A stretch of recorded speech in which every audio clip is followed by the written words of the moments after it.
Hello, नमस्कार सभी को। आज बात करते हैं क्लास 12th का या क्लास 10th का भी आप कह सकते हो। एक सिंपल सा topic, series and parallel combination of resistor. वैसे तो इसे कॉम्बिनेशन ऑफ रेजिस्टर्स कहा जाता है।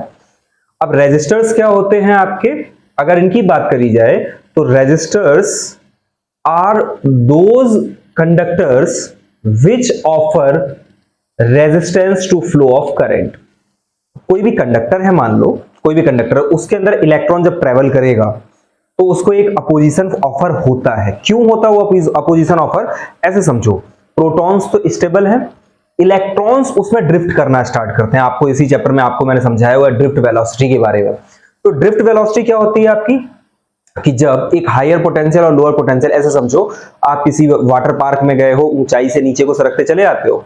ऐसे ही करंट के केस में क्या होता है कि जब वो हायर पोटेंशियल पे होता है और एक तरफ लोअर पोटेंशियल होता है, तो इलेक्ट्रॉन जो हैं वो ड्रिफ्ट करना स्टार्ट करते हैं। ड्रिफ्ट मतलब बहना स्टार्ट करते हैं। जैसे पानी में कोई चीज बह जाती है ना, ऐसे electron in the opposite direction of current. पानी में वैसे तो चीजें एक पानी की डायरेक्शन में बहती हैं, पर इलेक्ट्रॉन के केस में ऐसा है कि इलेक्ट्रॉन पानी की डायरेक्शन के अपोजिट बहता है।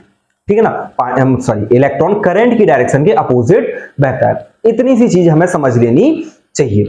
तो जब वो बहता है तो उसको एक रेजिस्टेंस ऑफर किया जाता है, और प्लस मटेरियल्स के हिसाब से उसका रेजिस्टेंस अलग अलग होता है। वो ओम्स लॉ को जब समझा था तो ओम्स लॉ बराबर V इक्वल्स टू IR समझा था, और फिर हमने ये समझा था कि R जो होता है वो इक्वल होता है R equals to rho L upon A, एक फॉर्मूला समझा था। तो वो सारी चीजें हम लोग समझ चुके हैं। हमें बेसिकली समझना है कि सीरीज कॉम्बिनेशन में रेजिस्टेंस क्या होगा। मतलब कोई दो रेजिस्टर्स ले लेते हैं, जैसे मान लेते हैं यहां कोई एक R1 रेजिस्टर और यहां कोई एक क्या है R2 रेजिस्टर है, और ये V वोल्ट की कोई एक बैटरी लगी हुई है। V वोल्ट की कोई क्या लगी है, बैटरी लगी है। आपसे कहा जाए कि ये बताओ इस कॉम्बिनेशन के कारण इक्विवेलेंट रेजिस्टेंस क्या होगा।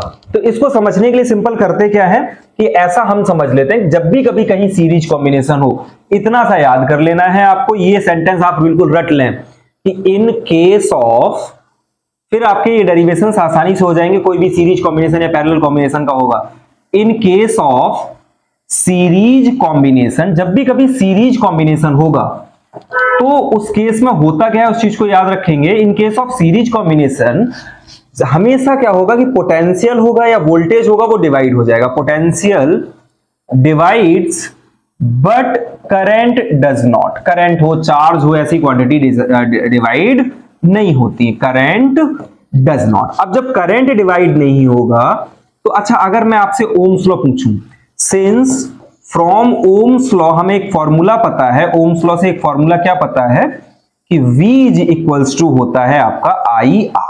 V इक्वल्स टू IR या RI, जैसे आपको याद हो, V इक्वल्स टू IR होता है, ये हमें याद है।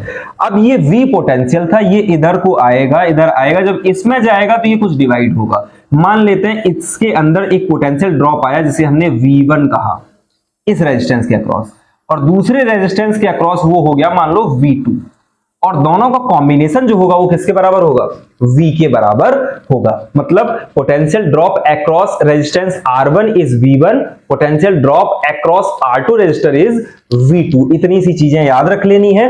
अब अगर इसी को हम लिखें तो V इक्वल्स टू IR तो हो ही गया, एंड ऑल्सो अगर हम V1 की बात करें, सो ऑल्सो ऐसे करें, ऑल्सो V1 इक्वल्स टू अगर हम लिखेंगे तो वो क्या होगा, सिंस हमें क्या पता है कि करंट तो डिवाइड हुआ नहीं होगा, यहां जितना करंट गया होगा वही करंट यहां जा रहा होगा, वही करंट यहां जा रहा होगा, क्योंकि पैरेलल कॉम्बिनेशन में क्या, सॉरी, सीरीज कॉम्बिनेशन में क्या डिवाइड नहीं होता, करंट डिवाइड आपका नहीं होता है। तो V1 इक्वल्स टू हो जाएगा आपका IR1। ऐसे ही सिमिलरली V2 इक्वल्स टू क्या हो जाएगा अगर आपसे कोई पूछे, तो similarly V2 is equals to हो जाएगा IR2। टोटल पोटेंशियल किसके बराबर, देन टोटल पोटेंशियल जो होगा वो बराबर होगा V equals to V1, V is equals to V1 plus V2 के। देन V इक्वल्स टू हमें क्या पता है, यहां V इक्वल्स टू IR है, तो V इक्वल्स टू इधर IR लिख लेंगे, और V1 इक्वल्स टू है IR1 plus V2 equals to है IR2। ठीक है ना। अब इसमें से आई आई आई तीनों जगह कॉमन है, तो आई को कट कर लेंगे और आर बराबर फॉर्मूला बनेगा are equals to R1 plus R2। इतनी सी बात समझ में आई। मतलब सीरीज कॉम्बिनेशन कभी भी होगा तो जो रेजिस्टेंसेस होंगे वो प्लस हो जाएंगे, इतना सा याद रख लेना है। फिर उसके बाद अब अगर हमें पैरेलल कॉम्बिनेशन की बात करनी है, हमें किसकी बात करनी है? अगर दूसरे पार्ट की बात करें तो दूसरा पार्ट होता है कि पैरेलल कॉम्बिनेशन ऑफ रेजिस्टर्स कैसे निकालेंगे। पैरेलल कॉम्बिनेशंस हैं, अगर अब पैरेलल कॉम्बिनेशन में भी 2 रजिस्टर लेके निकाल रहे हैं, आप अगर चाहोगे 3 रजिस्टर, 4 रजिस्टर, 5 रजिस्टर या n रजिस्टर्स के लिए आप उसको लिख सकते हो। अगर इसको मुझे n रजिस्टर के लिए लिखना होता फॉर n रजिस्टर्स तो यही हो जाता R is equals to R1 plus R2 plus ऐसे चले जाते कहां तक Rn तक, ऐसे आप लिख सकते थे n रजिस्टर्स के लिए। अब इधर अगर पैरेलल कॉम्बिनेशन होगा फिगर थोड़ा सा खराब बनेगा बट फिर भी समझ में आएगा। पैरेलल कॉम्बिनेशन में मान लेते हैं कोई रजिस्टर ऐसे है, समझना, कोई रजिस्टर ऐसे है, एक कोई रजिस्टर ऐसे और एक कोई रजिस्टर ऐसे है।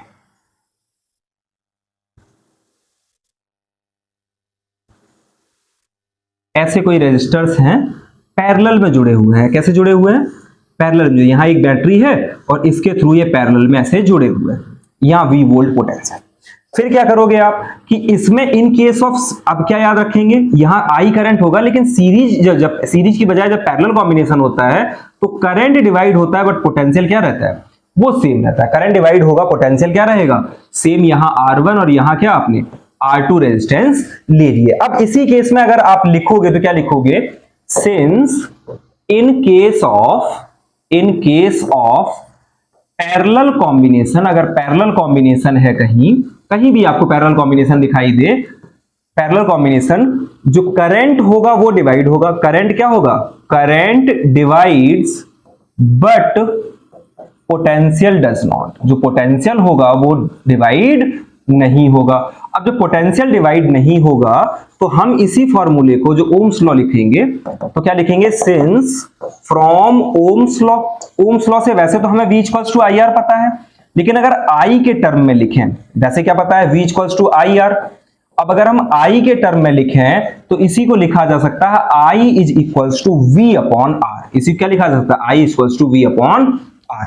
अब अगर हम ये पूछें कि यार जिस R में R1 रजिस्टर लगा है वहां करंट कितना है और जिस R में R2 रजिस्टर लगा है उसमें करंट कितना है, अगर इनको हम लिखें तो since I1 is equals to क्या हो जाएगा? V upon R1, V upon R1 and I2 is equals to हो जाएगा V अपॉन R2।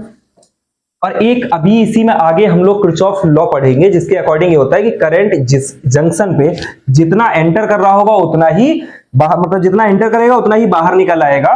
कुल मिला के ये समझ लो कि since I is equals to I1 plus I2 होगा। I किसके बराबर होगा? I1 प्लस I2 के। सो I बराबर क्या है अपना? V अपॉन R और ये हो जाएगा अपना V upon R1 plus V upon R2।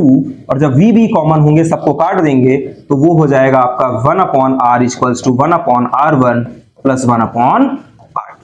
ये होगा आपका पैरेलल कॉम्बिनेशन का एक डेरिवेशन। ये आपका किसका होगा? पैरेलल कॉम्बिनेशन का डेरिवेशन। अगर n रेजिस्टर्स लगे हैं पैरेलल में तो वही हो जाएगा 1 upon R equals to 1 upon R1 plus 1 upon R2 और प्लस कहां तक? 1 अपॉन Rn तक, ऐसा हो जाएगा। अच्छा, इसी को कहीं कहीं ऐसा और लिखा मिलता है कि इसी का एलसीएम ले लेते हैं और इसको लिख लेते हैं कि जो R इक्विवेलेंट आता है पैरेलल कॉम्बिनेशन के लिए तो इसी को ऐसा लिखा मिल सकता है, ये R1 R2 upon R1 plus R2, ऐसा भी लिखा मिल जाता है। तो इसको भी याद रखना चाहिए कि जब दो रेजिस्टर्स दिए हैं तो आपको डायरेक्टली ऐसा लिख लेना है। करते कैसे हैं? एलसीएम लोगे R1 R2 आएगा और फिर जब इसका रेसिप्रोकल जिसको उल्टा करोगे तो ये R1 R2 ऊपर चला जाएगा और नीचे रह जाएगा आपका R1 प्लस R2। तो इतना सा होता है आपका series and parallel combination of resistors, जिसको बहुत सिंपल तरीके से आपको याद रखना होता है। इससे रिलेटेड न्यूमेरिकल्स तो नहीं आते हैं पर ये कॉन्सेप्ट हर जगह लगता है। जब भी अभी आगे कभी इलेक्ट्रॉनिक सर्किट्स को आसान बनाने के लिए कहां पैरेलल लगा लें, कहां इक्विवेलेंट कैसे बनाएं, उसके लिए इसका यूज किया जाता है। तो अगर इसमें कुछ नहीं समझ में आया तो कमेंट करिए, पूछिए और चैनल को हो पाए तो सब्सक्राइब करिए, शेयर करिए और